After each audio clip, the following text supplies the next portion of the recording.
আসসালামু আলাইকুম। Korean beauty product page থেকে আমি মেরি 345 রিলিফ ক্রিমটা নিয়ে আমি অনেক আগে থেকেই ভাবছিলাম একটা ভিডিও মেক করব।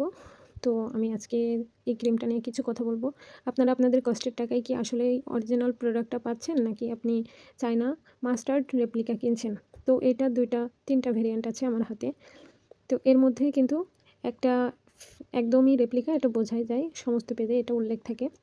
এবং আরেকটা কিন্তু চায়না মাস্টার্ড রেপ্লিকা, এটা দেখতে হুবহু একদম অরিজিনালটার কপি।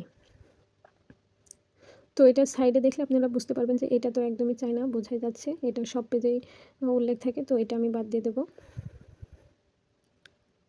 এখন আসি এই দুইটা প্রোডাক্ট কিন্তু সেম দেখতে, একেবারেই সেম দেখতে। আপনাদের বোঝার কোনো উপায় নেই যে কোনটা চায়না রেপ্লিকা এবং কোনটা অথেন্টিক। তো চায়না মাস্টার্ড রেপ্লিকাটাই যে একদমই কাজ হয় না এরকমটা কিন্তু না, চায়না প্রোডাক্টেও বেশ কাজ হয়। আর এই যে অরিজিনাল যেটা, সেটাতে ওয়াটার কালারের এরকম একটা সিল দেওয়া থাকবে রাউন্ড আকারের, এটা বেশ শক্ত, মানে বেশ আঠালো আর কি। আর চায়না রেপ্লিকাতেও কিন্তু কাজ হয়, আমি বলছি না যে চায়না রেপ্লিকাটা একেবারেই বাজে, কিন্তু কেন জানি এটাতে কাজ হয়।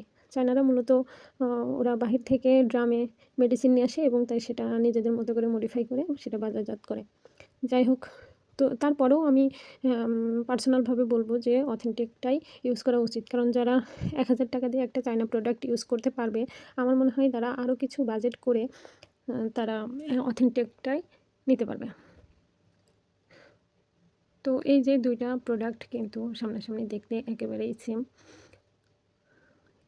তবে একটু ভিন্নতা আছে। এটা হচ্ছে চায়না মাস্টার্ড রেপ্লিকা যেটা, সেটার কিন্তু প্রথমে নেট ওয়েট 50 ml লেখা থাকে, হ্যাঁ।